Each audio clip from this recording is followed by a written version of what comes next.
আমি আপনাদের খেদমতে সূরাতু আত-তাহরীম থেকে ছোট্ট একটি আয়াতের অংশ তেলাওয়াত করেছি, যেখানে আল্লাহ তাআলা আমাদেরকে আহ্বান জানিয়েছে, ওহে বিশ্বাসীরা, পাপ হতে পারে, ভুল হতে পারে, অন্যায় হতে পারে, ওই অন্যায়ের উপর অটল থেকো না, আমার কাছে ফিরে আসো। কাম টু ইউর লর্ড, তোমার রবের দরবারে ফিরে আসো, ক্ষমার মতো ক্ষমা চাও, ক্ষমার মতো ক্ষমা চাইলে আমি সব ক্ষমা করে দেব। সুবহানাল্লাহ পড়েন। রব্বুল আলামিন বলেন, ইয়া আইয়ুহাল্লাযীনা আমানু তুবু ইলাল্লাহি তাওবাতান নাসুহা। ও বিশ্বাসীরা, ভুল করেছো, অন্যায় করেছো, পাপ করেছো, জুলুম করেছো, আমার কাছে ফিরে আসো, ক্ষমা চাও। ক্ষমার মতো ক্ষমা চাইলে সব গুনাহ মাফ করে দিতে পারে কে?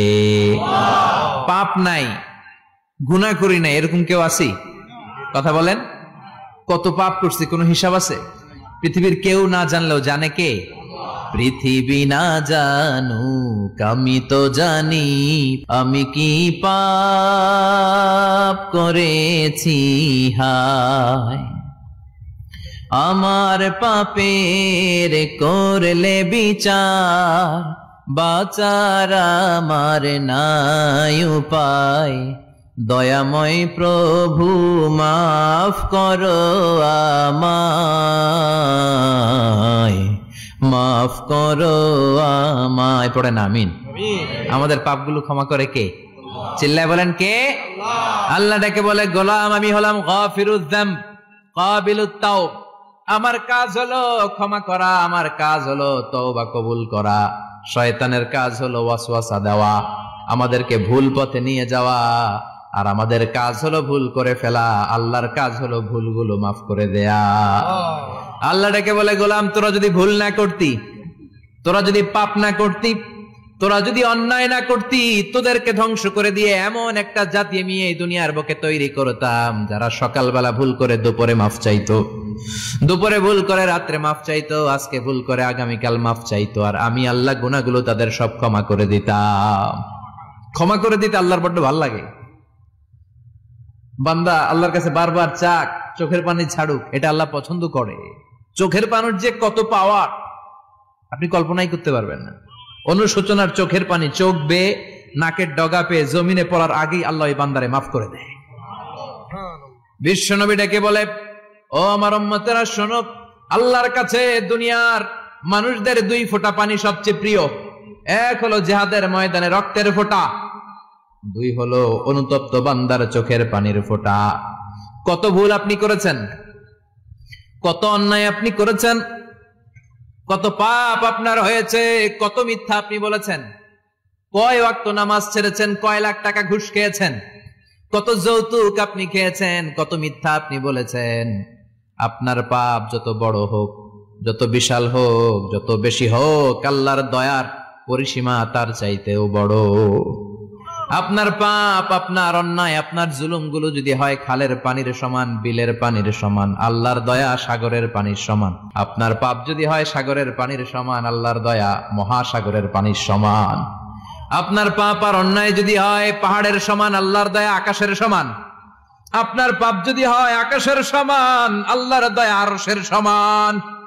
এজন্য আল্লাহ বললেন, ইয়া আইয়ুহাল্লাযীনা আমানু তুবু ইলাল্লাহি তাওবাতান নাসুহা। ও আমার গোলাম, তুই তোর নিজের যত বেশি ভালোবাসিস, তার চেয়েও আমি তোরে বেশি ভালোবাসি। তোর বাবা মা তোরে যত বেশি ভালোবাসে, তার চেয়েও আমাদেরকে বেশি ভালোবাসে কে? আল্লাহ বললেন, ভালোবাসারে তৈরি করার পরে আমি 100 টুকরা করলাম। চিল্লায় বলেন, কয় টুকরা? 99 টুকরা ভালোবাসা আমি আল্লাহ নিজের মধ্যে রেখে দিলাম। 1 টুকরা ভালোবাসা গোটা বিশ্বের সবার মধ্যে আমি ভাগ করে দিলাম। 1 টুকরা ভালোবাসা পেয়ে আমাদের অবস্থা দেখছেন? আল্লাহ যদি 1 টুকরা না দিয়ে আমাদের 30 টুকরা দিত, কথা কন, 1 টুকরা না দিয়ে 80 টুকরা দিলে কি হইতো? কথা কয় না। 14 ফেব্রুয়ারি কবে? কথা কন। বিশ্ব ভালোবাসা এই দিবসের সাথে মুসলমানদের কোন সম্পর্ক? কোন মুসলমান ঘরের মেয়ে, কোন মুসলমান ঘরের ছেলে 14 ফেব্রুয়ারি এই ওয়ার্ল্ড ভ্যালেন্টাইন দিবস পালন করতে পারে? এগুলোর সাথে আমাদের সম্পর্ক নাই। যাদের মধ্যে কোনো ভালোবাসা নাই, মিল মোহাব্বত নাই, তারা বছরে একটা দিন দেখানোর জন্য পালন করে। আমাদের সারা বছরই তো ভালোবাসা। কথা কন। রাসূল আমার ভালোবাসা, রাসূল আমার আলো আশা, রাসূল আমার প্রেম বিরহের মূল আলোচনা, রাসূল আমার কাজে কর্মের অনুপ্রেরণা। ঠিক কিনা? আমার নবীর জন্য আমার ভালোবাসা আছে না নাই? আমার রবের জন্য আমার ভালোবাসা আছে না নাই? আমার মা বাবার জন্য ভালোবাসা আছে না নাই? সবার জন্য সবার ভালোবাসা আছে না নাই? আমগো দিবস লাগবো কেন? আজকেও তো আমগো ভালোবাসা দিবস। কথা কন। প্রতি মুহূর্তে আমাদের ভালোবাসা, এজন্য আমাদের ডেট পালন করা লাগে না। আমরা সব সময় সবারই ভালোবাসি। চিল্লায় বলেন ঠিক কিনা? এজন্য আল্লাহ ডেকে বললেন, গোলাম আমি যে তোদের কত ভালোবাসি তোর ধারণা নাই। চোখের পানি ছাড়, গুনার কথা স্মরণ কর, তওবা কর, তওবার মতো তওবা করলে সব গুনাহ মাফ করে দিতে পারে কে? আল্লাহ। বিশ্বনবী বলে আমার কোনো গুনাহ নাই, তারপরেও প্রতিদিন 70 বারেরও বেশি আমি তওবা করি। আল্লাহে ইন্নী আস্তাগফিরুল্লাহ ওয়া আতুবু ইলাইহি আকসার মিন 70 মাররা। Could you imagine that? কল্পনা করছেন কোনদিন যে নবীর গুনাহ নাই, ওই নবী তওবা পড়ে প্রতিদিন 70 বার, আকসার 70 বারেরও বেশি। আমার পড়া দরকার কয়বার? আপনার পড়া দরকার কয়বার? বিশ্বনবী 70 বারের বেশি বললে আমাদের পড়া দরকার কয়বার? আর আমরা প্রতিদিন পড়ি কয়বার? কথা কন। আমাদের ভুল হবে, ভুল হতে সমস্যা নাই, ভুল হওয়াই মানুষের স্বভাব, কিন্তু ভুল হওয়ার পরে ভুলের উপর অটল থাকা যাবে না। শয়তান আর মানুষের মধ্যে এই মৌলিক পার্থক্য। শয়তান ভুল করে ভুলের উপরই আছে, ঠিক কিনা? ক্ষমা চায় নাই, কিন্তু আমরা সকালে ভুল করলে দুপুরে মাপ চাই কার কাছে? মৃত্যুর আগ পর্যন্ত আমরা ক্ষমা চাইলে ক্ষমা করে দিবে কে? সব সময় 24/7 তওবার দরজা খোলা, দুইটার সময় ছাড়া। ভালো করে মনে রাখবেন, মুখস্থ ঠোঁটস্থ যেন থাকে। দুইটার সময় তওবা কবুল হয় না, চিৎকার করে বলেন কয় সময়? এক হলো বাদাল গারগারা, গারগারানি যখন আসে, মালাকুল মাউত যখন চলে আসে, মালাকুল মাউতরে যখন দেখে ফেলবেন তখন তওবা কবুল হবে নাকি? কথা কম। ফেরাউনের নাম শুনছেন? ওরা যখন আল্লাহ লোহিত সাগরে ডুবাইয়া পানি খাওয়াইতে লাগলো, পানি খাইতে খাইতে পেটটা হয়েছে এত বড়, আর পানি খাইতে পারেন। এরপর হাত তুলে কয় আনা মিনাল মুসলিমিন। কোরআনের আয়াত, আনা মিনাল, হাত তুলে কয় আমি মুসলমান। ফেরাউন নাই বলে মুসলমান, আমরা যাবো কই? কথা কও। ফেরাউন হাত তুলে কয় আনা মিনাল মুসলিমিন। আল্লাহ কয় টাইম ইজ আপ, দেরি করছস।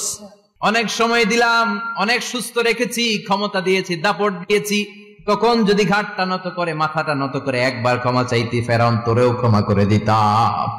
কিন্তু সময় শেষ হওয়ার পরে আমি মুসলমানদের অন্তর্ভুক্ত বললে কোনো লাভ হবে নাকি? আল্লাহ বলল সময় নাই, সময় শেষ। কারণ মুসা আলাইহিস সালামের চাচাতো ভাই অনেক দাওয়াত দিল, জাকাত দে। কারণ জাকাত দিব না, এই সম্পদ আমি কামাইছি, আল্লাহ দেয় নাই। মুসা আলাইহিস সালাম বললেন তাহলে আযাবের অপেক্ষা কর, আযাব চলে আসলো। আল্লাহ বললেন মুসা সেফ জোনে যাও, সরো, এখনই আযাব। ফাখাসাফনা বিহি ওয়া বিদারিহিল আরদ, পুরো ফাইয়ুমের জমিনটার আল্লাহ কাঁপিয়ে দিলেন, আর কারুনকে সহ পুরো সম্পত্তি তার জামিনের ভিতরে দাবিয়ে দিলেন। হাঁটু পর্যন্ত কারুন দেবে যায়, ভাবছে উঠে যাবে। কোমর পর্যন্ত দেবে যায়, ভাবছে উঠে যাবে। গলা পর্যন্ত যখন দেবে যায় আর সুযোগ নাই। কয় মুসা আমার সব সম্পত্তি তোরে আর তোর আল্লাহরে দিয়ে দিলাম, আমারে বাঁচা, আমারে সব সম্পত্তি তোর আর তোর আল্লাহর, আমারে খালি বাঁচা, চাচা আপন প্রাণ। আল্লাহ বলে সময় শেষ। তার মানে বাদাল গারগারা তওবা কিন্তু আর কবুল হয়? এই হলো একটা। নাম্বার 2, বাদা তুলুই শামসি মিন মাগরিবিহা, প্রতিদিন সূর্য কোন দিক দিয়ে ওঠে? কথা কয় না? পূর্ব দিকে। কিয়ামতের আগ দিয়ে সূর্য আর পূর্ব দিকে উঠবে না, পশ্চিম দিক থেকে উঠবে। যেদিন প্রভাতে পশ্চিম দিক থেকে সূর্য উঠবে, ওই দিন থেকে তওবার দরজাটারে বন্ধ করে দিবে কে? আল্লাহ। তার আগ মুহূর্ত পর্যন্ত জীবনে যত গুনাহ করেছি, অন্যায় করেছি, চোখের পানি ছেড়ে ক্ষমা চাইলে ক্ষমা করবে কে?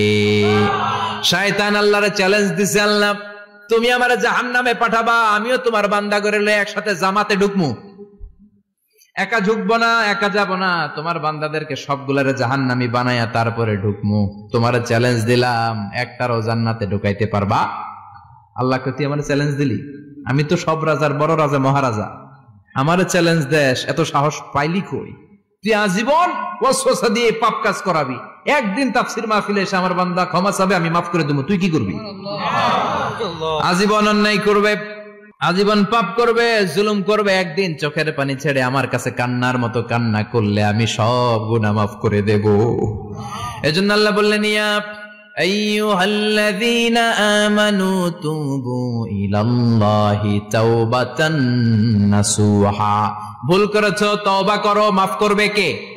সাইয়েদনা আদম আলাইহিস সালাম ভুল করলেন, দুনিয়ায় এসে শত শত বছর কাঁদলেন, কিন্তু ক্ষমা হয় না। আল্লাহরে বললেন, আল্লাহ কি করলে ক্ষমা পাবো বলো? ফাতালাক্কা আদামু মির রাব্বিহি কালিমাতিন ফাতাবা আলাইহি। আল্লাহ বললেন, ও আদম, তোমার কিছু কালেমা শিখায় দেই, এই কালেমাগুলো দিয়ে আমার কাছে দোয়া করো, ক্ষমা করে দেব। আল্লাহ শিখায় দিলেন, ও আদম, দুই হাত তুলে চোখের পানি ছেড়ে আমার কাছে পড়ো, রব্বানা। পড়েন, রব্বানা যালামনা আনফুসানা ওয়া ইল্লাম তাগফির লানা ওয়া তারহামনা লানাকুনান্না মিনাল খাসিরিন। এটা শিখাই দিয়েছিল আল্লাহ। আল্লাহ, আমি জুলুম করেছি, অন্যায় করেছি, ভুল করেছি, পাপ করেছি, তুমি যদি ক্ষমা না করো, ক্ষমা করার কেউ নাই, ঠিক কি না? আমরাও পাপ করলে এই দোয়াটা পড়ার দরকার আছে না নাই? 5টা শর্ত সাপেক্ষে আমাদের তওবা কবুল করবে কে? তওবা কবুল হওয়ার কিছু শর্ত আছে 5টা। কয়টা? চিৎকার মেরে বলতে হবে, তওবা কবুল হওয়ার শর্ত কয়টা? 1 নম্বরে হচ্ছে আল ইকরা, acknowledgement. You have to give the acknowledgement that you are the greatest sinner on earth. আপনাকে ঘোষণা দিতে হবে যে আপনি পৃথিবীর সবচেয়ে বড় পাপী। 1 নম্বর শর্ত, আপনি বলেন যে আল্লাহ, আমার চেয়ে বড় পাপী নাই, আকাশের নিচে জমিনের উপরে আমি সবচেয়ে বড় পাপী, এমন কোন পাপ নাই যেটা আমি করি নাই, ঠিক কিনা? 1 নম্বরে পাপের ঘোষণা দেন। 2 নম্বরে আন-নাদাম। নাদাম মানে repentance. You have to be repentant for what you have done. আপনাকে অনুতপ্ত হতে হবে, চোখের পানি ছাড়তে হবে। আল্লাহ, আমি লজ্জিত, আল্লাহ আমি নাদান, আমি পিশাচ, আমারে মাফ করে দাও। তার মানে স্বীকার গেলেন কি অন্যায় করেছেন। 2 নম্বরে আপনি অনুতপ্ত হলেন। 3 নম্বরে স্টপ, যেই পাপ করতেছিলেন ওটা থামান। Stop what you have done, যেটা করতেছিলেন আগে থামান। আপনি সুদ খাইছেন, অনুশোচনা আসলো, মাফও চাইতেছেন, আবার সুদও খাইতেছেন, হবে? আপনি ঘুষ খেয়েছেন, তওবা শুরু করলেন, আবার ঘুষও খেয়ে যাচ্ছেন, হবে? থামেন, স্টপ। 3টা গেল। 4 number, to hate what you have done, ঘৃণা করতে হবে, যে পাপটা করেছেন মন থেকে ওই পাপটাকে ঘৃণা করতে হবে। 5 নাম্বার শর্ত হচ্ছে to determine that you never repeat this sin again in your life. আল্লাহর ওয়াদা দেন, কমিটমেন্ট দেন যে আল্লাহ, আমার জীবনে পারতপক্ষে এই পাপ জীবনেও করব না। চিৎকার করে বলেন ঠিক কিনা? তার মানে আপনি স্বীকার যান, তারপরে আপনি অনুতপ্ত হবেন, যে পাপ করেছেন থামিয়ে দিবেন, পাপটারে মন থেকে ঘৃণা করবেন, আর আল্লাহরে ওয়াদা দিবেন, আল্লাহ আর করব না। এই 5টা শর্তের আলোকে তওবা করলে জীবনের সব গুনাহ মাফ করে দিবে কে? এজন্য আল্লাহ বললেন, ইয়া আইয়ুহাল্লাযীনা আমানু তুবু ইলাল্লাহি তাওবাতান নাসুহা। তওবার মতো তওবা করো, সব গুনাহ মাফ করতে পারে কে? তওবা করবেন তো? রাজি আছেন? কবে করবেন? এই মুহূর্তে তওবা করলাম, এই মুহূর্তে আল্লাহর কাছে ক্ষমা চাই, আল্লাহ জীবনের সব গুনাহ মাফ করে দাও। আমাদের দেশে তওবা করার জন্য হুজুর লাগে, কথা কন? পীর সাহেব হুজুর, বড় হুজুর, ছোট হুজুর, হাফেজ সাহেব লাগে না? হাফেজ সাহেব, ইমাম সাহেব, এদের ছাড়া নাকি তওবা হয় না। না, এটা ভুয়া কথা। আপনি অনুতপ্ত হন, আপনি চোখের পানি ছাড়েন, আপনি আপনার রবরে বলেন, ক্ষমা করে দিবে কে? ইমাম সাহেব আসতে হবে, শর্ত না। পীর সাহেব হুজুর এসে হুজুরের হাতে হাত রেখে তওবা পড়তে হবে, শর্ত না। আপনার রবরে ডেকে চোখের পানি ছেড়ে ক্ষমা চান, ক্ষমা করবে কে? আর প্রতিদিন শতবার পড়তে থাকবেন আস্তাগফিরুল্লাহ। আওয়াজ করে সবাই পড়েন আস্তাগফিরুল্লাহ, আর জোরে পড়েন আস্তাগফিরুল্লাহ। বিশ্বনবী বলেন, মান লাজিমাল ইস্তিগফার জাআলাল্লাহু লাহু মিন কুল্লি দিকিন মাখরাজা। সব সময় ইস্তিগফারের সাথে যে লেগে থাকবে, রব্বুল আলামিন তারে 5টা জিনিস দিবে। কয়টা? কথা কন, আরো জোরে সবাই বলেন, কয়টা? নাম্বার 1, জাআলাল্লাহু লাহু মিন কুল্লি দিকিন মাখরাজা। বিপদে পড়লে বিপদ থেকে উদ্ধার করবে কে? আমাদের তো কোনো বিপদ নাই না? আছে। কত বিপদ, হ্যাঁ? রাস্তাঘাটে দুর্ঘটনা হতে পারে, যে কোনো সময় ভূমিকম্পে পড়তে পারি, বজ্রপাত পড়তে পারে না, ঠেড়া বইরা মানুষ নাই, আছে না নাই? এই বিপদ আপদ থেকে আপনারা রক্ষা করবে কে? যদি আপনি ইস্তেগফারের সাথে আঠার মতো লেগে থাকেন। কিসের সাথে? কথা বলেন। ইস্তেগফারের সাথে লেগে থাকতে পারলে 1 নাম্বার হচ্ছে বিপদে পড়লে আপনারে মুক্ত করে দিবে কে? 2 নাম্বার, ওয়ামিন কুল্লি হাম্মিন ফারাজা। যে কোনো ধরনের টেনশন, হাইপার টেনশন থেকে বাঁচায় দিবে কে? আমাদের তো টেনশন মেনশন নাই না? আছে। লাইফ নিয়ে টেনশন, বাঁচার টেনশন, মরার টেনশন, ক্যারিয়ারের টেনশন, রাস্তাঘাটে যানজট এটার টেনশন, পুলিশের দৌড়ানি, র্যাবের দৌড়ানি, বাড়ির ভাড়া, গ্যাস বিল, বিদ্যুৎ বিল, ছেলে মেয়েদের লেখাপড়া, কত টেনশন। এই সব টেনশন থেকে আপনারে মুক্ত করে দিবে কে? 3 নম্বরে ওয়ারযুকহু মিন হাইসু লা ইয়াহতাসিব, এমন জায়গা থেকে আল্লাহ আপনার রিজিকের ব্যবস্থা করবে আপনি কল্পনাই করতে পারবেন না। সুবহানাল্লাহ পড়ে। 4 নম্বরে সবসময় ইস্তেগফার যদি পড়া হয় আল্লাহর কোনো আযাব ওই বান্দার উপরে আসে না। ওমা কানাল্লাহু মুআযযিবাহুম ওয়া হুম ইস্তাগফিরুন।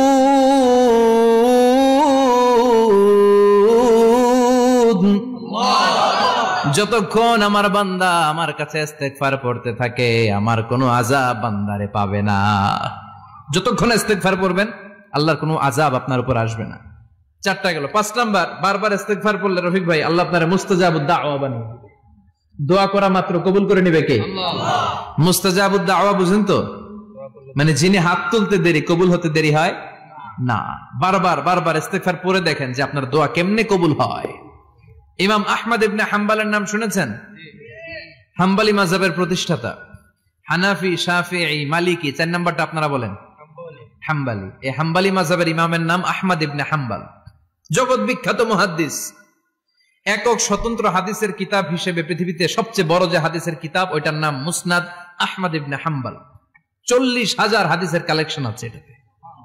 এই ইমাম আহমদ ইবনে হাম্বল ওনার শেষ জীবনটা হাদিস পড়ানো, হাদিস কালেকশনের জন্য ব্যয় করেছেন। শহরের পর শহর, দেশ থেকে দেশ, দেশান্তরে ঘুরতেন একটা হাদিসের জন্য। উনি সফরে বেরিয়েছেন হাদিস কালেকশনের জন্য। প্রচন্ড শীতের রাত, উনি মাগরিবের নামাজ, এশারের নামাজ পড়ে একটা মসজিদে শুয়ে পড়লেন আর শুয়ে শুয়ে হাদিস পড়তেছেন। কি পড়তেছেন? কথা বলেন। আর মনে মনে ভাবলেন রাতটা মসজিদে কাটায় দেই, ফজরের নামাজ পড়ে আবার বেরোবো। কিন্তু দারোয়ান এসে বলে মসজিদে থাকতে পারবেন না, ওঠেন। দারোয়ান আছে না? কথা কন। আহমদ ইবনে হাম্বল বললেন আমি শুধু রাতটা থাকতে চাই, আমি তো ফজরেরও মুসল্লি, ফজর নামাজ পড়বো তো এই মসজিদে, আমার থাকতে দাও। দারোয়ান তো দেয় না, কেনা মসজিদে থাকার জায়গা না, যান মিয়া। উনি যে আহমদ ইবনে হাম্বল এটা চিনে নাই, থাকতে দেয় না। কি করবে এখন? উনি কাঁথা গুছিয়ে হাদিসের কিতাব নিয়ে কাঁধের মধ্যে ব্যাগ নিয়ে মসজিদ থেকে বেরোয় গেলেন। কি আর করবেন, প্রচন্ড শীত আর কাঁপতেছেন, বুড়ো মানুষ। পথিমধ্যে দেখলেন বাজার একজন খাব্বাজ, শাবুন খাব্বাজ, যুবক রুটি বিক্রেতা। সে রুটি বিক্রি করে, চুলার মধ্যে রুটি সেকে। সে যে সালাম দিল আসসালামু আলাইকুম, যুবক বলে ওয়ালাইকুম আসসালাম। আহমদ ইবনে হাম্বল বলে যুবক আমার যাওয়ার জায়গা নেই, সফরে বেরিয়েছি, খুব শীতে কষ্ট পাচ্ছি, রাতে যদি তোমার এই চুলা থেকে একটু আগুন পোহাই কোনো সমস্যা? যুবক বলে না না সমস্যা না, আহলান ওয়া সাহলান, খোশ আমদেদ, আসেন আসেন, আপনি আগুন পোহাইলে আমার সমস্যা কি? সুবহানাল্লাহ পড়েন। আল্লাহ শুকরিয়া করে উনি বসলেন আর আগুন পোহাচ্ছেন। আর খেয়াল করলেন যুবক রুটি বানায় আর পরে আস্তাগফিরুল্লাহ, রুটির দলা বানায় পরে আস্তাগফিরুল্লাহ, খামির বানায় আর পরে আস্তাগফিরুল্লাহ, রুটি নিয়ে উনুনের ভিতরে চুলার ভিতরে সেকা দেয় আর পরে আস্তাগফিরুল্লাহ, দোকানদারের কাছে কেউ আসলেই সে রুটি দেয় আর পরে আস্তাগফিরুল্লাহ, ক্রেতার কাছ থেকে টাকা নিয়ে ক্যাশ বক্সে রাখে আর কি পড়ে, আবার রুটি বানানো শুরু করে আর কি পড়ে, খালি এইটাই পড়তেছে। ইমাম আহমদ ইবনে হাম্বল তো অবাক, কিরে এটা আবার কেমন যুবক, খালি আস্তাগফিরুল্লাহ। উনি প্রশ্ন করলেন যুবক ঘটনা কি? আসার পর থেকেই তোমার দেখতেছি তুমি রুটি বানাও, রুটি বিক্রি করো আর পড়ো আস্তাগফিরুল্লাহ, মালাকা ইয়া শাবাব। যুবক বলে আস্তাগফিরুল্লাহ আমার সবচেয়ে বেশি পছন্দের আমল, আমি সব সময় আঠার মতো ইস্তেগফারের সাথে লেগে থাকি আর সব সময় পড়তে থাকি আস্তাগফিরুল্লাহ, আর এর বদৌলতে আল্লাহ আমারে মুস্তাজাবুদ দাওয়া বানিয়ে দিয়েছে। সুবহানাল্লাহ। আহমদ ইবনে হাম্বল তো অবাক, আনতা মুস্তাজাবুদ দাওয়া, তুমি মুস্তাজাবুদ দাওয়া, রুটিওয়ালা। আমি এত বছর হাদিস পড়াই, আমিও তো মুস্তাজাবুদ দাওয়া না, আর তুমি রুটি বেচো বাজারে, তুমি মুস্তাজাবুদ দাওয়া, তুমি দোয়া করলে সব কবুল হয়ে যায়। যুবক বলে নাম আনা মুস্তাজাবুদ দাওয়া, আমি আমার জীবনে যত দোয়া করেছি কবুল করে নিয়েছে কে? আল্লাহ। সব দোয়া কবুল করে নিয়েছে আল্লাহ, একটা দোয়া ছাড়া। কয়টা? আহমদ ইবনে হাম্বলের কৌতূহল, কিউরিয়াসিটি আরো বেড়ে গেল। কি? সব দোয়া কবুল হয়েছে একটা দোয়া ছাড়া। মাযালিকা দোয়া ইয়াসাব, কি সেই দোয়া? যুবক এবার বলতে শুরু করলো, আমার জীবনে যে দোয়াটা আল্লাহ কবুল করে নাই সেটা হচ্ছে আমি আল্লাহর কাছে অনেক চেয়েছি, অনেক দোয়া করেছে যে আল্লাহ, শুনেছি এই জামানার সবচেয়ে বড় মুহাদ্দিস, তার নাম নাকি ইমাম আহমদ ইবনে হাম্বল। আল্লাহ তোমার কাছে আমার চাওয়া, আমি যেন এই ইমাম আহমদ ইবনে হাম্বলের দেখে মরতে পারি, আমি যেন ইমাম আহমদ ইবনে হাম্বলের হাতে হাত রেখে মুসাফা করতে পারি আর তার কপালে একটা চুমু এঁকে দিতে পারি। আহমদ ইবনে হাম্বল আবেগপ্রবণ হয়ে গেলেন, চোখের পানি ছেড়ে দিলেন, বললেন, যুবক, তোমার এই দোয়াটাও কবুল হয়ে গিয়েছে। আহমদ ইবনে হাম্বলের দেখার সাক্ষাৎ পাওয়ার জন্য আহমদ ইবনে হাম্বলের বাড়িতে তোমার যাওয়ার দরকার নাই, আহমদ ইবনে হাম্বল তোমার দরবারে ছুটে এসেছে। আনা আহমদ ইবনে হাম্বল মুহাদ্দিসুদ দাহর, আমি নিজেই আহমদ ইবনে হাম্বল। যুবক চোখের পানি ছেড়ে দেয়, আহমদ ইবনে হাম্বল চোখের পানি ছেড়ে দেয়। যুবক চিৎকার মেরে ইমাম আহমদ ইবনে হাম্বলকে জড়িয়ে ধরে, হাতে হাত রেখে মুসাফা করে, কপালের মধ্যে চুমু খায় আর আল্লাহর শুকরিয়া করে বলে, ও ইমাম, আসলে এই দোয়াটাও আল্লাহ আজকে কবুল করে নিল। বিশ্বাস হয়? সবসময় ইস্তেগফার পড়লে আপনার দোয়াগুলোর এইভাবে কবুল করে নিবে কে? এই পাঁচটা জিনিস পাবেন সবসময় যদি ইস্তেগফারের সাথে লেগে থাকেন। রাজি আছেন তো? এজন্য বিশ্বনবী সব সময় নামাজে সালাম ফিরানোর পরে পড়তেন আস্তাগফিরুল্লাহ। কি পড়তেন? আস্তাগফিরুল্লাহ। 3 বার পড়তেন আস্তাগফিরুল্লাহ, আস্তাগফিরুল্লাহ, আস্তাগফিরুল্লাহ। পড়তে রাজি আছেন? জি ইনশাআল্লাহ। ইস্তেগফারের অনেকগুলো আলফাজ আছে, সবচেয়ে ছোট ইস্তেগফার হচ্ছে এটা, আস্তাগফিরুল্লাহ, আস্তাগফিরুল্লাহ। আরো আছে আস্তাগফিরুল্লাহ আল্লাযী লা ইলাহা ইল্লা হুয়াল হাইয়ুল কাইয়্যুম ওয়া আতুবু ইলাইহি। বিশ্বনবী বলেন, এই ইস্তেগফারটা যদি কেউ পড়ে, আত-তাওয়াল্লি মিন ইয়াউমিজ যাহাফ, যুদ্ধের ময়দান থেকে পালিয়ে আসা কবিরা গুনাহ। কি গুনাহ? কাফেরদের সাথে যুদ্ধ, আমি তাগড়া যুবক, তলোয়ার নিয়ে নেমেছি, আমার দেহের এক ফোঁটা রক্ত থাকা পর্যন্ত আমি যুদ্ধ চালিয়ে যাব, আমি ফিরে আসতে পারবো না, আইনটা কার? ফিরে আসলে কবিরা গুনাহ। বিশ্বনবী বলেন, যুদ্ধের ময়দান থেকে ফিরে এসেছে এরকম কবিরা গুনাহ অবলম্বনকারীও যদি আস্তাগফিরুল্লাহ আল্লাযী লা ইলাহা ইল্লা হুয়াল হাইয়ুল কাইয়্যুম ওয়া আতুবু ইলাইহি পড়ে, ওই কবিরা গুনাহকারীকেও ক্ষমা করে দিবে কে? পড়তে রাজি আছেন তো? আবার সাইয়েদনা আবু বকর বললেন, ইয়া রাসূলুল্লাহ আল্লিমনি দুআআন আদউ বিহি ফি সালাতি, এমন দোয়া আপনি আমারে শিক্ষা দেন যে এই দোয়াটা আমি নামাজে পড়তে পারি। বিশ্বনবী বললেন, পড়ো, আল্লাহুম্মা ইন্নী যালামতু নাফসি যুলমান কাসীরান ওয়া লা ইয়াগফিরুয যুনুবা ইল্লা আনতা ফাগফিরলি মাগফিরাতাম মিন ইনদিক ইন্নাকা আনতাল গফুরুর রহিম। সুবহানাল্লাহ পড়েন। এটাও ইস্তেগফার। আমরা এটার বলে দোয়া মাসুরা, সালাম ফেরানোর আগে পড়ি না? যেখানেই ক্ষমা চাওয়ার কথা আছে ওইটারই কি বলে? ইস্তেগফার। আল্লাহুম্মা ইন্নী যালামতু নাফসি, আল্লাহ জুলুম করেছি, যুলমান কাসীরা, অনেক জুলুম, ওয়ালা ইয়াগফিরুয যুনুবা ইল্লা আনতা, তুমি ছাড়া এই গুনাহ ক্ষমা করার তো কেউ নাই, ফাগফিরলি মাগফিরাতাম মিন ইনদিক, তোমার দয়ায় আমারে ক্ষমা করে দাও, ইন্নাকা আনতাল গফুরুর রহিম, তুমি হলা ক্ষমাশীল। ঠিক কি না? এটাও ইস্তেগফার, এটাও পড়বেন। আর এই সব ইস্তেগফারের শ্রেষ্ঠ ইস্তেগফারের নাম সাইয়্যিদুল ইস্তেগফার। যত ইস্তেগফার হতে পারে এর মধ্যে সবচেয়ে শ্রেষ্ঠতম ইস্তেগফার নাম কি? সাইয়্যিদুল ইস্তেগফার। কথা কন।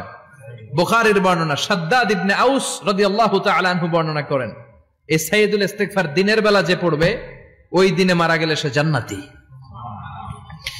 এই সাইয়্যিদুল ইস্তেগফার রাতের বেলা যে পড়বে ওই রাতে যদি ইন্তেকাল হয় ওই লোকটা জান্নাতি।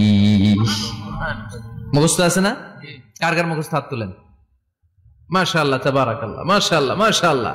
আর যাদের নাই তাদের হোমওয়ার্ক, তাদের আল্লাহুম্মা আনতা রাব্বি লা ইলাহা ইল্লা আনতা খালাকতানি ওয়া আনা আবদুক ওয়া আনা আলা আহদিকা ওয়া ওয়া'দিকা মাস্তাতা'তু আউযু বিকা মিন শাররি মা সানা'তু আবু'ু লাকা বিনি'মাতিকা আলাইয়া ওয়া আবু'ু লাকা বিযামবি ফাগফিরলি ফাইন্নাহু লা ইয়াগফিরুয যুনুবা ইল্লা আনতা। সুবহানাল্লাহ পড়েন। সুবহানাল্লাহ। আজকে রাতে পড়ছেন, মারা গেলে জান্নাতি। আল্লাহু আকবার। চিল্লায় পড়েন না আল্লাহু আকবার। আল্লাহু আকবার। এজন্য বিশ্বনবী বলেন, আমার আগের গুনাহ মাফ, পরের গুনাহ মাফ, তারপরেও প্রতিদিন আমি 70 বার তওবা ইস্তেগফার পড়ি। আজকে থেকে পড়তে রাজি আছেন তো? ইনশাআল্লাহ। বেশি বেশি ইস্তেগফার পড়া যাবে না? একটু প্রাণ খুলে দিল খুলে আওয়াজ করে পড়েন তো আস্তাগফিরুল্লাহ। আর জোরে পড়েন আস্তাগফিরুল্লাহ। আবার সবাই পড়েন আস্তাগফিরুল্লাহ। সব সময় তওবা ইস্তেগফার যারা পড়ে তাদেরকে পছন্দ করে কে? আল্লাহ। সব সময় জিকির করে করে জিহ্বাটারে যারা ভিজিয়ে রাখে তাদেরকেও পছন্দ করে কে? আল্লাহ বলেন ওয়াজকুর রাব্বাকা ফি নাফসিকা তাদাররুআন ওয়া খীফাতান ওয়া দুনাল জাহরি মিনাল কওলি বিল গুদুবি ওয়াল আসাল ওয়া লা তাকুম মিনাল গাফিলিন। সুবহানাল্লাহ পড়েন। আল্লাহ বলেন ওয়াজকুর রাব্বাকা ফি নাফসিক, আল্লাহরে মনে মনে ডাকো। তাদাররুআন ওয়া খীফা, আল্লাহর জিকির করতে আল্লাহ বলেছেন ফি নাফসিক। বুঝতেছেন না অর্থ? ফি নাফসিকা, মনে মনে আল্লাহর জিকিরটা করো। তাদাররুআন ওয়া খীফা, তাদাররুআন মানে বিনয়ের সাথে, with full of humility, submission and humbleness. বিনয়ের সাথে আল্লাহর ডাকো। ওয়া খীফা, গোপনে গোপনে ডাকো। দুনাল জাহারি মিনাল কওল, চিৎকার চেঁচামেচি করে ডেকো না। কার কথা? আওয়াজ করে জিকির করো না। এই যে আমরা মাহফিলে লা ইলাহা ইল্লাল্লাহ জিকির করে, এটা তালিমান। উদ্দেশ্য কি? তালিমের জন্য আওয়াজ করে জিকির জায়েজ আছে, কিন্তু ব্যক্তিগত জিকিরের যে ইবাদতটা, এটা আস্তে আস্তে হইতে হবে, এটা ভদ্রভাবে হতে হবে, চিল্লাচিল্লি করে নয়। আবার তালিমের জিকির ওইটাও ভদ্রভাবে। ইন্নাল্লাহা জামিল ইউহিব্বুল জামাল, আমার আল্লাহ সুন্দর, আমার আল্লাহর জিকিরের মধ্যেও সৌন্দর্য আছে না নাই? কিন্তু এদেশে জিকিরের ভেতরে লাফালাফি আছে না নাই? বেশি না কম? কি বসেন বসেন, হ্যাঁ বসে যান তো, অনেক ধরনের আছে জিকির। হ্যাঁ বসেন বসেন, বসে যান। হ্যাঁ হাইবার আলী, এটা কি আবার জালালি? তো এই যে ইন্নাল্লাহা জামিল ইউহিব্বুল জামাল, আমার আল্লাহ সুন্দর, আমার আল্লাহর জিকিরের মধ্যেও সৌন্দর্য আছে না নাই? তালিমের উদ্দেশ্যে সবাই মিলে জিকির করা যায়, কিন্তু চিল্লাফাল্লা করা যাবে না, লাফালাফি করা যাবে না, মাথা ডানে বায়ে ঝোলানো যাবে না, ঠিক কিনা? কিন্তু লাফালাফির জিকির আছে না নাই? লাফাইতে লাফাইতে, হ্যাঁ গাছের আগায় বাঁশের আগায়। আবার যিনি জিকির পরিচালনা করে ওনার কান্দে যাই ওঠে, আছে না নাই? বিশ্বনবী সাহাবাদের নিয়ে জিকির করছেন, সাহাবারা লাফাতে লাফাতে খেজুর গাছের আগায়। হাদিসে আছে না এটা? বিশ্বনবী সাহাবাদেরকে নিয়ে জিকির করছেন, লাফাতে লাফাতে আবু বকর বিশ্বনবীর কান্দের উপরে। আছে হাদিসে আছে? এটা জিকির নয়। কি সুন্দর দেখেন, ইসলাম বোঝা কত সহজ। ওয়াজকুর রাব্বাকা ফি নাফসিকা তাদাররুআন ওয়া খীফা, গোপনে জিকির করো, ভদ্রতার সাথে বিনয়ের সাথে জিকির করো। ওয়ালা তাকুম মিনাল গাফিলিন, দুনাল জাহারি মিনাল কওল, চিৎকার চেঁচামেচি করে জিকির করো না। যারা চিকফাল দিয়ে হই হই হই হই করে, আছে না? হই হই হই হই হই হইয়ের ভিতরে আল্লাহর নাম আছে। হ্যাঁ এই যে হুই হাই হুই হাই, এই স্টাইলের যে জিকির, এটার ভিতরে আমার আল্লাহর নাম আছে? আল্লাহর নাম যদি না থাকে ওইটা জিকির হবে? কথা বলেন। বিষ্ণু বললেন খবরদার, চিৎকার চেঁচামেচি করে লাফালাফি করে যারা জিকিরি করে, এরা মনে করে আল্লাহ কানে শুনে না। কথা বলেন। আপনি গোপনেও আল্লাহর ডাকলে আপনার ডাকে সাড়া দিবে কে? এজন্য রাব্বুল আলামিন বলেন ফাযকুরুনি আযকুরকুম ওয়াশকুরুলি ওয়ালা তাকফুরুন। বান্দা আমার জিকির তোমরা করো, আমিও তোমাদের জিকির করব, ঠিক কি না? আমরা যদি আল্লাহর জিকির করি, আমাদের জিকির করে কে? সুবহানাল্লাহ কইবেন না? আমরা আল্লাহর জিকির করে, আল্লাহ নাকি আমাদের জিকির করে? জানো তো কথা এটা। আবার হাদিসে কুদসিতে আল্লাহ বলেন ফাইন যাকারানি ফি নাফসি যাকারতুহু ফি নাফসি, আমার বান্দা যদি একা একা আমার জিকির করে, আমি আমার বান্দারে একা একা স্মরণ করি। ওয়া ইন যাকারানি ফি মালাইন যাকারতুহু ফি মালাইন খায়রিম মিনহু, এরকম মহা সম্মেলন করে যদি কেউ আমি আল্লাহর জিকির করে, আমি এর চেয়েও বড় মহা সম্মেলন ফেরেশতাদেরকে নিয়ে করে আমার বান্দারে স্মরণ করি। ওয়া ইন তাকাররাবা ইলাইয়া শিবরান তাকাররাবতু ইলাইহি যিরাআন, আমার বান্দা যদি আমার দিকে এক বিঘত আসতে চায়, আমি আমার বান্দার দিকে এক হাত এগিয়ে যাই। আমার বান্দা যদি আমার দিকে এক হাত আসতে চায়, আমি আমার বান্দার দিকে দুই হাত যাই। ওয়া ইন আতানি ইয়ামশি আতাইতুহু হারওয়ালা, আমার বান্দা যদি আমার দিকে হেঁটে হেঁটে আসতে চায়, আমি আমার বান্দার দিকে দৌড়ে দৌড়ে যাই। সুবহানাল্লাহ পড়েন।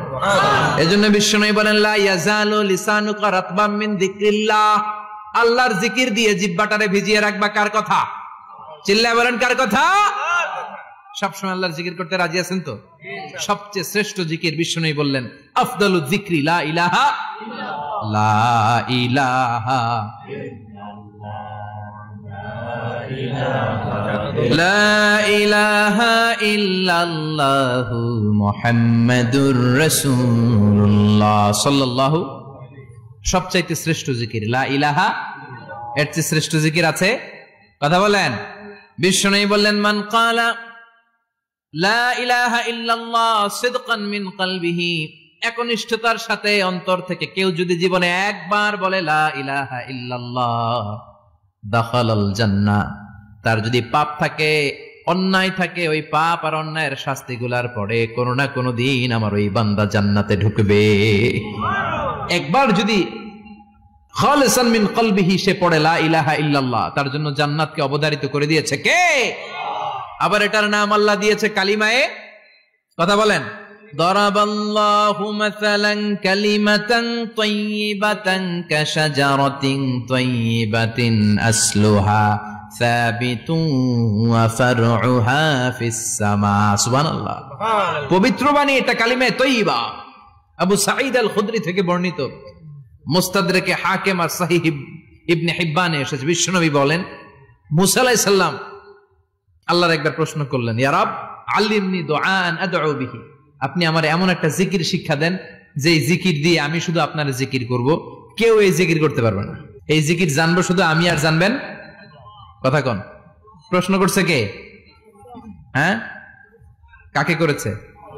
আল্লাহ এমন একটা জিকির শিখান যেই জিকির কেউ জানে না, আমি জানবো, আর ওই জিকির দিয়ে প্রাণ ভরে আপনারে ডাকবো। আল্লাহ বললেন, মুসা পড়ো লা ইলাহা লা ইলাহা ইল্লাল্লাহু মুহাম্মাদুর রাসূলুল্লাহ। মুসা আলাইহিস সালাম বললেন, আল্লাহ চাইলাম কি, কইলেন কি? লা ইলাহা তো জাতীয় জিকির, এটা তো আন্তর্জাতিক জিকির, এটা জানে না এমন কেউ নাই, এমনকি হিন্দু ভাইরাও জানে। কথা কন। আল্লাহ আমি তো চাইছিলাম এক্সক্লুসিভ, এক্সক্লুসিভ আমার জন্য স্পেশাল, এর চেয়ে সুন্দর আর কেউ জানবে না, এত সুন্দর একটা জিকির আপনি দিবেন, এটা আমি ডাকবো আপনারে আর আপনি শুনবেন। আল্লাহ বললেন, মুসা এর চেয়ে দামি আমার কাছে নেই। আল্লাহু আকবার। লাউ তাদউ লা ইলাহা ইল্লাল্লাহ ফি কাফা, লা ইলাহা রে যদি মুসা এক পাল্লায় রেখে দাও, ওয়াস সামাওয়াতু সাবউ ওয়াল আরদিন, সাত আকাশ সাত জমিন যদি আরেক পাল্লায় রেখে দাও, লা ইলাহা এক পাল্লায়, সাত আকাশ সাত জমিন আরেক পাল্লায় ওজন যদি দাও, লা রাজাহাত কাফাতু লা ইলাহা ইল্লাল্লাহ, মুসা দেখবা মুহূর্তের মধ্যে লা ইলাহা ইল্লাল্লাহর পাল্লা ভারী হয়ে গেছে। সাত আকাশ সাত জমিন এক পাল্লায়, শুধু লা ইলাহা ইল্লাল্লাহ আরেক পাল্লায়, মুহূর্তে লা ইলাহার পাল্লাটারে ভারী করে দিবে কে? এটা বিপ্লবী বাণী। আমরা এটার ভিক্ষার মধ্যে লাগাইছি। এখন ভিক্ষা করার সময় লা ইলাহা আছে না নাই? একটা টাকা দিয়া যান, আমি গরিব ইনসান, আখিরাতে সওয়াব পাইবেন পাহাড় সমান। একটা টাকা দিয়া যান, আমি গরিব ইনসান, আছে না নাই? জুমার নামাজের সময় ভিক্ষা করে, একটা টাকা দিয়া যান, আর লা ইলাহার জিকির লগে, আছে না নাই? এটা আমরা ভিক্ষার জিকির বানাইছি, এটা তো বিপ্লবী বাণী। এই বাণীর পক্ষে যারা, তারা ন্যায় আর সত্যের পক্ষে চিল্লায় বলেন ঠিক কিনা? এই বাণীতে যারা বিশ্বাস করে তারা এক আল্লাহর সামনে মাথা নত করে দেয়, গোটা পৃথিবীর কোন শক্তির সামনে ওই মাথা নত হয় না, ঠিক কিনা? এই লা ইলাহা যারা আমরা মানি, আল্লাহ ছাড়া কারো সামনে মাথা নত করব? কোন শক্তি আমাদের মাথা নত করাতে পারে না। বিপ্লবী বাণী, এটা সংগ্রামী বাণী। এই বাণী এমন বিপ্লব তৈরি করে গোটা বিশ্ব পাল্টে দেয়। এই লা ইলাহার ব্যাখ্যা করেছেন সাইয়্যিদ কুতুব শাহীদ তার তাফসিরে, নাম শুনছেন? কি নাম তাফসিরের? ফি জিলালিল কুরআন।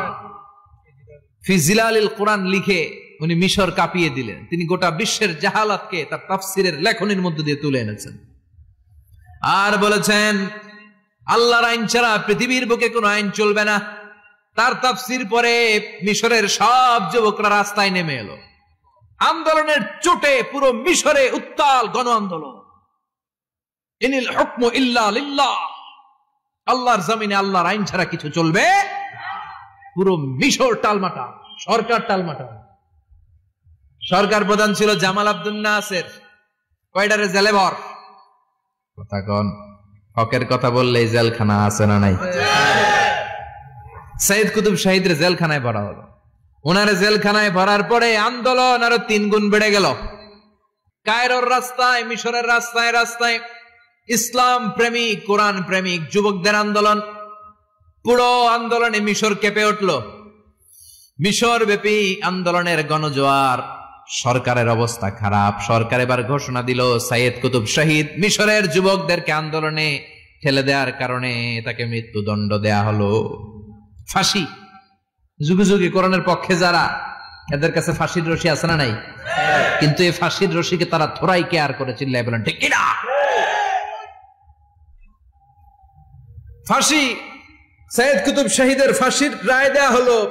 আদালত থেকে ফাঁসির রায় বহাল রাখা হলো। যেদিন ফাঁসি দেয়া হবে তার 1 ঘন্টা আগের ঘটনা। কারা কর্তৃপক্ষের নিয়ম অনুযায়ী, জেল কোডের নিয়ম অনুযায়ী জেলখানার যিনি ইমাম আছে না, উনি 1 ঘন্টা আগে আইসা এই কালিমা পড়ায়, যারা ফাঁসি দেয়া হবে এর পড়ায় লা ইলাহা মুহাম্মাদুর। তো সাইয়েদ কুতুব শহীদকে কালিমা পড়ানোর জন্য ইমাম সাহেব আসছে। ফাঁসির বাকি কয় ঘন্টা, এসে বলে সাইয়েদ কুতুব শহীদ আপনি পড়েন লা ইলাহা ইল্লাল্লাহ। সাইয়েদ কুতুব শহীদ বলে আমারে তুই কালিমা শিখাইস না, আমি কালিমা খুব ভালো জানি। যেই কালিমা পড়ানোর কারণে সরকার তোরে বেতন দেয়, ওই কালিমার ব্যাখ্যা করার কারণে সরকার আজকে আমারে ফাঁসি দেয়। তুই কালিমা পড়াস, তোরে টাকার বান্ডিল দেয়, আমি কালিমার ব্যাখ্যা করার কারণে ফাঁসির মঞ্চে দাঁড়াই, চিল্লায় বলেন ঠিক কিনা? তার মানে তোর কালিমা আমার কালিমা এক কালিমা না। এই 2 কালিমার মধ্যে পার্থক্য আছে না নাই? তোর ইমানি চেতনা আমার ইমানি চেতনা এক ইমানি চেতনা নয়। তোরে টাকা দেয়, আমারে ফাঁসি দেয়, তার মানে 2 চেতনা আলাদা, চিল্লায় বলো ঠিক কিনা? এজন্য আল্লাহ ডেকে বললেন গোলাম, এটা বিপ্লবী বাণী। এই কালেমার আন্দোলন যারা করে তারা আল্লাহ ছাড়া পৃথিবীর কাউরে ভয় পায় না। আর তারা চায় কালেমার পতাকা পৃথিবীর মধ্যে যেন পথ পথ করে উড়ে, ঠিক কিনা? বাংলার জমিনে কালেমার পতাকা উড়ুক, আমরা চাই কি চাই না? কোন একদিন এ দেশের আকাশে কালিমার পতাকা উড়বে, সেদিন সবাই খোদাই বিধান পে দুঃখ বেদনা ভুলবে। কোন একদিন এ দেশের আকাশে কালিমার পতাকা উড়বে, সেদিন সবাই খোদাই বিধান পে দুঃখ বেদনা ভুলবে। চিৎকার করে বলেন ঠিক কিনা? এই কালেমার সমাজ যদি হয়, ওই সমাজে কেউ লাঞ্ছিত হবে না, ওই সমাজে কোনো নারী নিগৃহীত হবে না, ওই সমাজের কোনো কাজের মেয়েরা ধর্ষিত হবে না, ওই সমাজে দুর্নীতি থাকবে না, ঘুষ থাকবে না, চাঁদাবাজি থাকবে না, টেন্ডারবাজি থাকবে না। সমাজটারে শান্তি দিয়ে সমৃদ্ধ করে দিবে কে? এজন্য সব সময় জিকির করতে হবে একজনের, চিল্লায় বলেন তিনি কে? শ্রেষ্ঠ জিকির হচ্ছে লা ইলাহা ইল্লাল্লাহ। করতে রাজি আছেন? সব সময় জিকিরটা করতে রাজি আছেন? Every night and every day, every night and every day, never forget to say la ilaha illallah. Never forget to say la ilaha illallah. পড়েন every night and every day, every night and every day, never forget to say la ilaha illallah. Never forget to say la ilaha illallah. Never forget to say la ilaha illallah.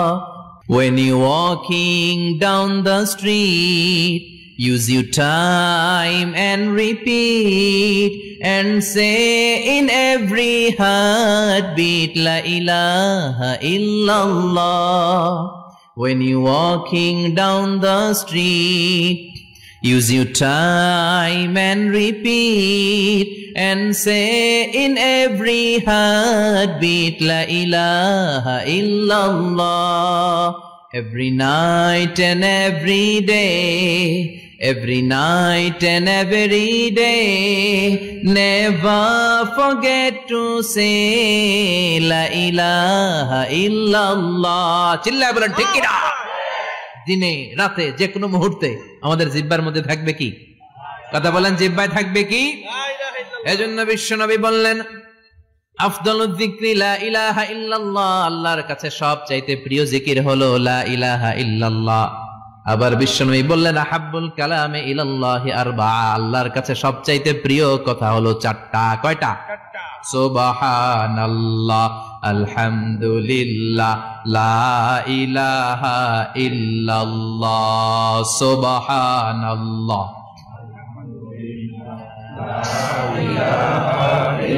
লা ইলাহা ইল্লাল্লাহ, মুহাম্মাদুর রাসূলুল্লাহ। সুবহানাল্লাহ পড়েন। চারটা কথা আল্লাহর কাছে সবচেয়ে প্রিয়। একটা হচ্ছে সুবহানাল্লাহ, আরেকটা হচ্ছে আলহামদুলিল্লাহ, আরেকটা হচ্ছে লা ইলাহা ইল্লাল্লাহ, আরেকটা হচ্ছে আল্লাহু আকবার। এই যে শুরুতে তিনটা তাকবীর দিছি, এই তাকবীরটা আল্লাহর প্রিয় কথা যে চারটায়, চারটার মধ্যে একটা আছে না নাই? আওয়াজ করে পড়েন আল্লাহু আকবার। সবচেয়ে প্রিয় আল্লাহর কাছে এই চারটা কথা। লা ইয়াদুররুকা বিআইয়িহিন্না বাদাতা, বিষ্ণু বললেন এই চারটার যেটা দিয়ে শুরু করতে মন চায় করো, কোনো সমস্যা নেই। সুবহানাল্লাহ পড়েন। এজন্য ফরজ নামাজের পরে এই তাসবিহগুলো পড়বেন। আব্দুল্লাহ ইবনে আমর ইবনে আস তিনি বর্ণনা করেন, আমি বিশ্বনবীকে আঙ্গুলের গিরা দিয়ে এই তাসবিহগুলো পড়তে দেখেছি। রাআইতুন নাবিয়্যা সাল্লাল্লাহু আলাইহি ওয়াসাল্লাম ইয়াকিদু তাসবিহা বিয়ামিনি, আমি বিশ্বনবীর ডান হাতের আঙ্গুলের গিরায় এই তাসবিহগুলোকে পড়তে দেখেছি। পড়তে রাজি আছেন? ডান হাত তোলেন, এই আঙ্গুলের করের মধ্যে এইভাবে রাখেন, এইভাবে রেখে নামাজের পরেই সুবহানাল্লাহ আলহামদুলিল্লাহ পড়তে রাজি আছেন? সুবহানাল্লাহ 33 বার, আলহামদুলিল্লাহ 33 বার, আল্লাহু আকবার 33 বার। পড়তে রাজি আছেন সবাই? আল্লাহ তুমি কবুল করো। ফরজ সালাতের পরে আমরা মুনাজাত দেওয়ার জন্য পাগল হয়ে যাই। আসসালামু আলাইকুম ওয়া রাহমাতুল্লাহ, আসসালামু আলাইকুম ওয়া রাহমাতুল্লাহ, আমিন ইয়া আরহামার রাহিমিন। আসনা নাই? কিন্তু বিশ্বনবী সালাম ফেরানোর পরে সর্বপ্রথম যে আওয়াজটা করতেন সেটা হচ্ছে আল্লাহু আকবার। এরপর 3 বার পড়তেন আস্তাগফিরুল্লাহ, আস্তাগফিরুল্লাহ, আস্তাগফিরুল্লাহ। এরপর আয়াতুল কুরসি একবার। কয়বার? মান ক্বারা আয়াতুল কুরসি দুবুরা কুল্লি সালাতিন মাকতুবা লাম ইয়ামনাহু মিন দুখুলিল জান্নাতি ইল্লাল মাউত। প্রত্যেক ফরজ সালাতের পরে যে একবার আয়াতুল কুরসি পড়ে তার জান্নাতে ঢোকার ক্ষেত্রে আর কোনো বাধা থাকে না, একটা জিনিস ছাড়া, সেটা হচ্ছে মরণ। লোকটা মরে না তাই জান্নাতে যায় না, মরলেই জান্নাতি। সুবহানাল্লাহ, আল্লাহু আকবার। এরপরে 33 বার সুবহানাল্লাহ, 33 বার আলহামদুলিল্লাহ, 33 বার আল্লাহু আকবার। সবশেষে মিলাবেন লা ইলাহা ইল্লাল্লাহ ওয়াহদাহু লা শারীকা লা লাহুল মুলকু ওয়া লাহুল হামদু ওয়া হুয়া আলা কুল্লি শাইইন কাদির। এরপরে পড়তেন আল্লাহুম্মা আনতাস সালাম ওয়া মিনকাস সালাম তাবারাকতা ইয়া যাল জালালি ওয়াল ইকরাম। এরপরে পড়তেন আল্লাহুম্মা লা মানিআ লিমা আ'তাইতা ওয়া লা মু'তিয়া লিমা মানা'তা ওয়া লা ইয়ানফা'ু যাল জাদ্দি মিনকাল জাদ। এরপরে পড়তেন আল্লাহুম্মা ইন্না নাসআলুকাল হুদা ওয়াত তুকা ওয়াল আফাফা ওয়াল গিনা। এরপরে পড়তেন আল্লাহুম্মা আ'ইন্না আলা যিকরিকা ওয়া শুকরিকা ওয়া হুসনি ইবাদাতি। সুবহানাল্লাহ পড়েন। কত তাসবিহ, কত দোয়া। আবার ফজরের সময় পড়তেন আল্লাহুম্মা বিকা আসবাহনা ওয়া বিকা আমসাইনা ওয়া বিকা নাহইয়া ওয়া বিকা নামুতু ওয়া ইলাইকান নুশুর। সুবহানাল্লাহ পড়েন। এগুলো পড়ে না? আল্লাহুম্মা আমিন ইয়া আরহামার রাহিমিন। কত বড় ডাকাত। ফরজ সালাতের পরে তাসবিহগুলো পড়বেন। কথা বলেন, পড়তে রাজি আছেন সবাই? আর তাসবিহ শেষ হলে দোয়া করেন, সমস্যা নাই। দোয়া করতে হবে কার কাছে? বিশ্বনবী বললেন না, দোয়া মুখুল ইবাদা, দোয়া হলো ইবাদতের নির্যাস। যার দোয়া নাই ওর কিচ্ছু নাই।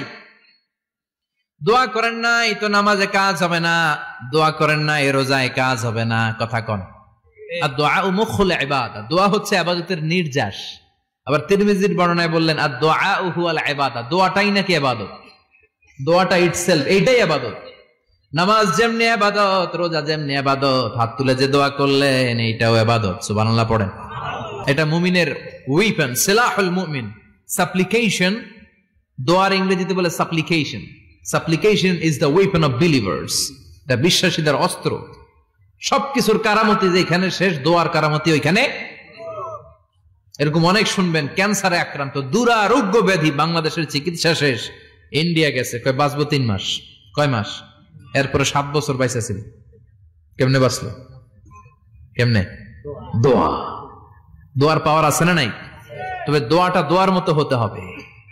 সিনসিয়ার দোয়া ইজ লাইক এ মিসাইল। একনিষ্ঠ দোয়া এটা মিসাইলের মতো। মিসাইল হামলা করলে ইঞ্চি ইঞ্চি যেখানে মিসাইল বোমাটা পড়ার কথা ঠিক ওখানে পড়বে। ড্রোন হামলা করলে ঠিক ওখানে, ব্যালিস্টিক ক্ষেপণাস্ত্র নিক্ষেপ করলে লক্ষ্য বস্তু যেমনি ভিত করে, তেমনি দোয়ার মতো দোয়া করলে মুহূর্তেই দোয়া কবুল হয়ে যায়। আমরা দোয়ার মতো দোয়া করতে জানি না, কেমন করে দোয়া করতে হয় আমাদের জানা নাই, এজন্য দোয়াও কবুল হয় না। চিল্লায় কোন ঠিক কিনা? কিন্তু আল্লাহ ওয়াদা দিয়েছেন, উজিবু দাওয়াতাদ দাঈ ইযা, আমার বান্দা দোয়া করলে আমি দোয়া কবুল করি, আমার বান্দা চাওয়া মাত্রই আমি কবুল করে নেই। সুবহানাল্লাহ পড়েন। যত দোয়া আপনি করেছেন সব কবুল, সব, অল অফ ইউর দুআস আর অ্যাকসেপ্টেড, সব কবুল হয়েছে আল্লাহর কসম। অনেকে বলবে হুজুর এটা আবার কি কইলেন, এতক্ষণ তো ভালোই কইতেছিলেন, সব দোয়া আবার কবুল হয় কেমনে? আমি তো জীবনে কত কিছু চাইলাম, কত কিছু তো পাই নাই। আছেন এরকম অনেকে, অনেক পেরেশান, আফসোস করে হুজুর চাইলাম আল্লাহ দিল না। 4টা মাইয়া, এবার কাবা ধইরা চাই আইছি পোলার কথা, এটাও হইছে মাইয়া। আছে না নাই? 5টা ছেলে হইছে, মেয়ের জন্য বুকটা হাহাকার। হজে যে আরাফাতের ময়দানে চেয়ে আসলাম, এইবারও হইছে আর একটা পোলা। আছে না নাই? কত কিছু চাইলাম, পাইলাম না হুজুর, দিল না আল্লাহ, বলে না? আপনার সব দোয়া কবুল, তবে কবুল হওয়ার 3টা সিস্টেম আছে। কয়টা? কয়টা? আপনি যত দোয়া করছেন সব কবুল, কারণ আল্লাহর কাছে কিছু চাইলে আল্লাহ ফিরায় দিতে জানে না। সুবহানাল্লাহ কোন? চাওয়া মাত্রই আল্লাহ বলে অ্যাকসেপ্টেড, যা কবুল, দিব দিব না এটা বলতে জানে না, চাওয়া মাত্রই বলে দিব। 3 সিস্টেম। নাম্বার 1, আপনি আল্লাহর কাছে দোয়া করলেন, চাইলেন, আল্লাহ বলে দিব, বলেই তিনি দিয়ে দেন আর আপনি খুশি হয়ে যান, পেয়ে গেলেন। নাম্বার 2, আপনি আল্লাহর কাছে দোয়া করলেন, চাইলেন, তখনও আল্লাহ বলে দিব, তবে এখন না, সবুর, একটু পরে দিব। কখন দিলে আমার জন্য ভালো, আমার চেয়েও ভালো জানে কে? পরে দিবে। নাম্বার 3, চাইলেন, দোয়া করলেন, আল্লাহ তখনও বলে দেব, তবে এখনো না, পরেও না, কিয়ামতের দিন যেদিন বিপদে পড়বে ওই দিন দেব। যেদিন তোর বাবা তোরে চিনবে না, তোর মা তোরে চিনবে না, বন্ধু বন্ধুরে চিনবে না, পীর সাহেব মুরিদরে চিনবে না, মুরিদ পীর সাহেবরে চিনবে না, ইমাম সাহেব মুসল্লিরে চিনবে না, মুসল্লি ইমাম সাহেবরে চিনবে না, কেউ কাউরে চিনবে না। ওই কঠিন দিনে তোরে আমি বাঁচাইয়া দেব। তাই দোয়া যা করছেন ছোটবেলা থেকে আজকে পর্যন্ত, লস হয়েছে না লাভ? লস না লাভ? এজন্য বেশি বেশি দোয়া করার দরকার আছে না নাই? জীবনে যদি কোনো নেক আমল থাকে, ওই নেক আমল দিয়ে যদি আল্লাহর কাছে দোয়া করেন, দোয়া কবুল করে নিবে কে? তবে নেক আমলটা হইতে হবে শুধুমাত্র আল্লাহর সন্তুষ্টির জন্য। প্রত্যেকের জীবনেই কিছু আমল আছে যেটা লোক দেখানো করে, আছে না নাই? আবার কিছু আমল আছে আল্লাহরে খুশি করার জন্য করে, আছে না নাই? কথা বুঝতে পেরেছেন? রাত্রিবেলা যাচ্ছেন, কেউ নাই, রাস্তায় হঠাৎ দেখলেন মসজিদ, পাশে লেখা বড় করে দান বাক্স, পকেট থেকে কচকচে 1000 টাকার নোটটা ওইখানে ঢেলে দিলেন দান বাক্সের ভিতরে। কেউ দেখে নাই, দেখছে কে? আল্লাহ। এটা পৃথিবীর কাউরে দেখানোর জন্য দিছিলেন? এই দানটা আল্লাহর কাছে প্রিয়। গোপন দান আল্লাহর রাগকে কমিয়ে দেয়। সুবহানাল্লাহ বলেন। আল্লাকা সিররুন ইনদাল্লাহ বাইনাকা আনতা ওয়া বাইনাল্লাহ, আল্লাকা সাদাকাতুন তাখফা লা ইয়ালামুহা ইল্লাল্লাহ, আল্লাকা সিররুন ইনদাল্লাহ বাইনাকা আনতা ওয়া বাইনাল্লাহ, আল্লাকা সাদাকাতুন তাখফা লা ইয়ালামুহা ইল্লাল্লাহ। সুবহানাল্লাহ বলেন। সুবহানাল্লাহ। আল্লাকা সিররুন ইনদাল্লাহ, তোমার আর তোমার রবের মাঝে এমন কোন গোপন জিনিস আছে নাকি যেটা আল্লাহ ছাড়া কেউ জানে না? তোমার কোনদিন কোন গোপন দান আছে নাকি যেটা আল্লাহ ছাড়া কেউ দেখেনি? ওই দানটা আল্লাহর কাছে প্রিয়। চিল্লায় বলেন ঠিক কি না? এরকম কোন গোপন আমল দিয়ে যদি আপনি আল্লাহর কাছে ওসিলা করে দোয়া করেন, আল্লাহ ওই কঠিন বিপদের দিনে আমলটা করছিলাম শুধু তোমারে দেখানোর জন্য, এর ওসিলায় বাঁচাও, বাঁচাবে কে? বুখারীতে একটা হাদিস আছে, সালাসাতুন ফিল গার, বনি ইসরাইলের 3 লোক সফরে বেরিয়েছে, মরুভূমির সফর, মাঝখানে তুফান, কই যাবে, কই বাঁচবে, দৌড়াদৌড়ি শুরু, দৌড়াতে দৌড়াতে এক পাহাড়ের গুহার ভেতরে আশ্রয় নিয়েছে। গুহা চিনেন তো? পাহাড়ের গুহা। আশ্রয় নেয়ার সাথে সাথেই বৃষ্টির পানির ঝাপটায় পাহাড়ের উপর থেকে বিশাল এক পাথর খণ্ড এসে পাহাড়ের গুহার মুখটা বন্ধ করে দিয়েছে, বন্ধ, অন্ধকার। এরা পড়ছে বিপদে, হায় হায় বাঁচার জন্য ঢুকলাম, এখন দিয়ে মরণ। ঢুকছিল কি জন্য? এখন মরণ। বিশাল পাথরের খণ্ড এসে গুহার রাস্তাটা বন্ধ করে দিয়েছে। তিনজন গায়ে যত শক্তি ছিল ধাক্কায়ও পাথর সরাইতে পারে না। হায় হায়, অক্সিজেন ভিতরে যা আছে আধা ঘন্টা শেষ হয়ে যাবে, কি করে বাঁচবো? বাঁচার উপায় নাই। চিল্লা ফাল্লা শুরু হয়ে গেল, কান্নাকাটি শুরু। একজন বলে, তোমাদের জীবনে কার কি নেক আমল আছে, যেই নেক আমলটা আল্লাহর ভয়ে করছিল ওইটার ওসিলা দিয়ে দোয়া করে দেখো কিছু হয় কিনা। সুবহানাল্লাহ কোন, এটাই উপায়। একজন হাঁটু গেড়ে চোখের পানি ছাড়া শুরু করছে, আর দোয়া শুরু করছে, আল্লাহ আল্লাহুম্মা কানাত লি আবাওয়ান শাইখান কাবীরান, আল্লাহ আমার বাবা মা ছিল বৃদ্ধ বৃদ্ধা, আমি পেশায় রাখাল, সারাদিন ছাগল চড়িয়ে রাত্রিবেলা দুধ আনতাম, সবার আগে আব্বা আম্মারে দিতাম, এরপরে আমার ছেলে মেয়ে, এরপরে স্ত্রী। একদিন গভীর রাতে এসে দেখি আব্বা আম্মা ঘুমায়, দুধের বাটি নিয়ে আব্বা আম্মার মাথার সামনে দাঁড়িয়ে রইলাম। ছেলে মেয়েগুলো আব্বা এসে বলে, আব্বা দুধ দাও। আমি বললাম পরে, আগে আব্বা আম্মা খাবে তারপরে তোরা। ছেলে মেয়েগুলো কান্না জুড়ে দিল, আমি দেই নাই। ফজর পর্যন্ত দাঁড়িয়ে রইলাম। ফজরের আগ দিয়ে আব্বা আম্মা ঘুম থেকে উঠে দেখে তো আমার অবাক, কিরে বাবা দাঁড়িয়ে কেন? বললাম প্রতিদিন দুধ খেয়ে ঘুমাও, আজকে আগে আগে ঘুমিয়েছো, দুধ খাও নাই, তোমাদেরকে আগে দিব বলে দাঁড়িয়ে রইলাম। আল্লাহর ডেকে বলে, আল্লাহ ওই দিন সারা রাত দুধের বাটি নিয়ে মা বাবার শিওরে আমি দাঁড়িয়েছিলাম, ফজরের সময় আব্বা আম্মারে দুধ খাওয়ালাম, তারপরে ছেলে মেয়েদেরকে দিয়েছিলাম, তারপরে স্ত্রীর মুখে দিয়েছিলাম। ও মাবুদ, ওই দিনের এই কাজটা আমি দুনিয়ার কাউরে খুশি করার জন্য করি নাই, শুধুমাত্র তোমার খুশি ছাড়া। ওই রাতের ইবাদত যদি তোমার দরবারে ভালো লেগে থাকে, ফাফাররিজ আন্না মা নাহনু ফি, আজকের বিপদের দিনে কেউ বাঁচানোর নাই, তুমি আমাদের বাঁচাও। ফানফাজারাত, মুহূর্তের মধ্যে 1/3 বিশাল পাথর খণ্ডটা 1/3 ডান দিকে সরে যায়, এক পাশে সরে যায়। সামান্য আলো বাতাস ঢুকতে আরম্ভ করলো। এখন বাতাস ঢুকে এখন বেঁচে থাকতে পারবে এই নিশ্চয়তা হয়েছে। সুবহানাল্লাহ কোন। এবার সে বলল, ভাই তোর কি আমল আছে বল। দ্বিতীয় জন হাঁটু গেড়ে আবার চোখের পানি ছেড়ে আল্লাহরে ডেকে বলে, মাবুদ আমার এক চাচাতো বোন ছিল, কানাত লি ইবনাতু আম জামিলা ওয়া কুনতু উহিব্বুহা কাআশাদ্দি মা ইউহিব্বুর রিজাল আন-নিসা। আল্লাহ সুন্দরী, অনন্যা, অপ্সরী, প্রিয়ংবদা, অনুসুয়া, গুণবতী, রূপবতী আমার এক চাচাতো বোন ছিল, তার প্রেমে আমি ছিলাম পাগল পাড়া, কিন্তু সে তো আমার ডাকে সাড়া দেয় না। অনেক চেষ্টা করলাম তারে পাওয়ার জন্য। চাচাতো বোন আমারে বলে, 100 স্বর্ণ মুদ্রা যেদিন দিতে পারবা ওই দিন আমারে পাবা। এবার আমি স্বর্ণ মুদ্রা কালেকশনের কাজে লেগে গেলাম। বছরের পর বছর চেষ্টা করে 100 স্বর্ণ মুদ্রা যেদিন পেলাম ওই দিন চাচাতো বোনের কাছে গেলাম, যে তার হাতে স্বর্ণ মুদ্রা দিলাম, বললাম চলো এবার আমরা অপকর্ম করি। স্বর্ণ মুদ্রা পেয়ে সেও খুশি, আমিও খুশি। সে পাইছে স্বর্ণ, আমি পাইছি তারে। গোপন একটা রুমের ভেতরে ঢুকলাম, দুজনে জামা কাপড় খুলে ফেললাম, নেকেড হয়ে পাপ কাজ শুরু করব। ইন দা মিন টাইম আমার চাচাতো বোন আমারে বলে, ও আমার চাচাতো ভাই, আমারে তুই আমার সতীত্ব তুই নষ্ট করে দিস না, ইত্তাকিল্লাহ, আমার সম্ভ্রম তুই শেষ করে দিস না, ইত্তাকিল্লাহ, আল্লাহরে ভয় কর। আল্লাহ ওই মুহূর্তে ফিরে আসা কঠিন কঠিন, কিন্তু ইত্তাকিল্লাহ, আল্লাহরে ভয় করে এই শব্দটা যখন শুনলাম আমার ভিতরটা কেঁপে উঠেছে। আমি মুহূর্তে তোমার ভয়ে জামা পড়ে ওই রুম থেকে চিৎকার মেরে বেরিয়ে গিয়েছি। আল্লাহ সেদিন আমি পাপ কাজ করি নাই, সেদিন আমি মনের খায়েশ মিটাই নাই, তোমার ভয়ে সেদিন আমি দৌড়ে পালিয়েছি। ওই দিনের ইবাদতটা আমলটা যদি তোমার কাছে ভালো লেগে থাকে, ফাফাররিজ আন্না ফিমা নাহনু ফি, আজকে যেই বিপদে আছি তুমি বাঁচাও। বলার সাথে সাথে 2/3 2/3 পাথরের খণ্ডটা আরো ডান দিকে সরে যায়। সুবহানাল্লাহ পড়েন। এবার আরো বড় ফাঁকা হয়েছে। এবার তারা বেরোতে চেষ্টা করলো, দেখে মাথা বেরোয়, শরীর বেরোয় না, হাত বেরোয়, পিঠ বেরোয় না, পা বের হয়, দেহ বেরোয় না, আরো সরতে হবে। এবার বাকি আছে কয়জন?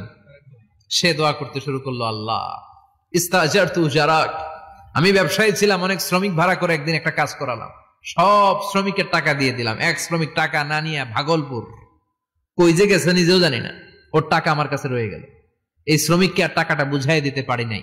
এই টাকা দিয়ে আমি কয়েকটা ছাগল কিনলাম, এই ছাগলগুলো বাচ্চা দিল, ওগুলো বাচ্চা দিল, ওগুলো বাচ্চা দিল, দিতে দিতে বিশাল ছাগলের ডেইরি ফার্ম করে ফেললাম তার ওই টাকা দিয়ে। 1 যুগ 12 বছর পরে সে এসে বলে আমার টাকা ফিরায় দাও। আমি বললাম এই যে ছাগলের ডেইরি ফার্ম পুরোটাই তোমার। সে বলে আতাস্তাহজিউ মিন্নি, আমার সাথে ঠাট্টা করো? আমি পাই সামান্য কয়টা টাকা, 1 যুগ আগে যে টাকা পাইতাম ওইটা দিলেই চলবে। আমি বললাম ও শ্রমিক, তোমার টাকা দিয়ে আমি ছাগল কিনে ব্যবসা করেছি, ছাগল বাচ্চা দিয়েছে, বাড়তে বাড়তে বাড়তে বাড়তে আজকের বিশাল এই ডেইরি ফার্ম। এই ডেইরি ফার্মের মালিক আমি নই, তুমি নিয়ে যাও।